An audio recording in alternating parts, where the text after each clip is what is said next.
À 35 ans, Adrian Mannarino, boulimique de travail et nouveau venu dans le top 20, 19e, est mieux classé que jamais.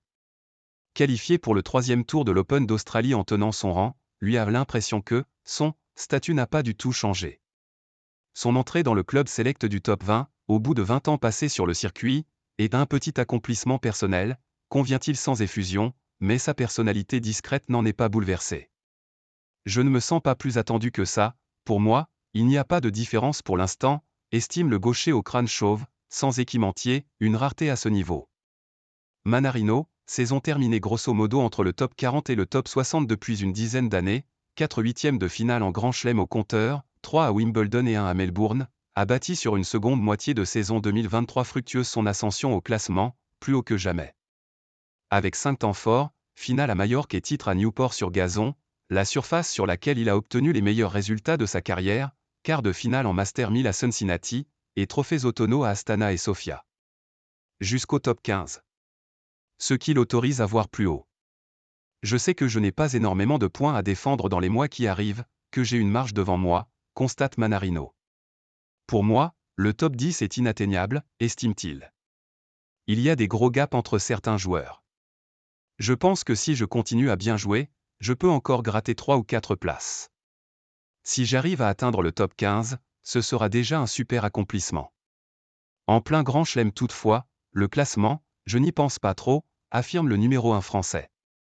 Si je suis à quelques points de choper un bon classement à la fin de la saison sur terre battue, j'y penserai. J'essaierai d'avoir une pointe fin mai début juin.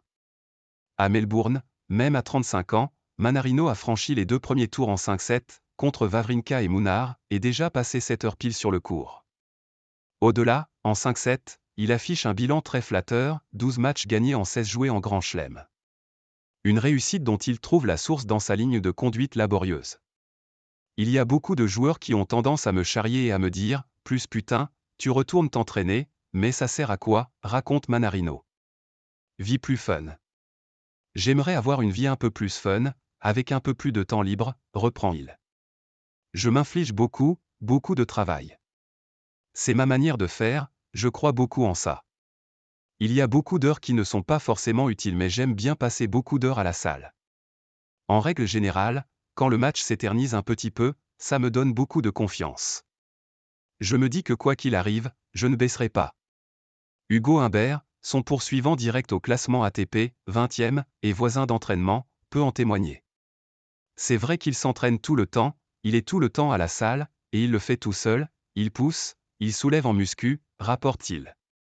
Comme dirait Richard Gasquet, au bout d'une heure de jeu contre moi, tu ne sais plus jouer, plaisante Mannarino, gaucher au jeu atypique dans le tennis moderne surpuissant et souvent verrouillé en fond de cours. Plus le match dure, et plus ça va en ma faveur généralement. Le revers de la médaille ? Il lui arrive souvent de peiner à trouver des partenaires d'entraînement. On trouve que je joue trop à plat, trop ceci, trop cela, souffle-t-il. Il y en a qui se prennent un peu trop la tête à mon goût.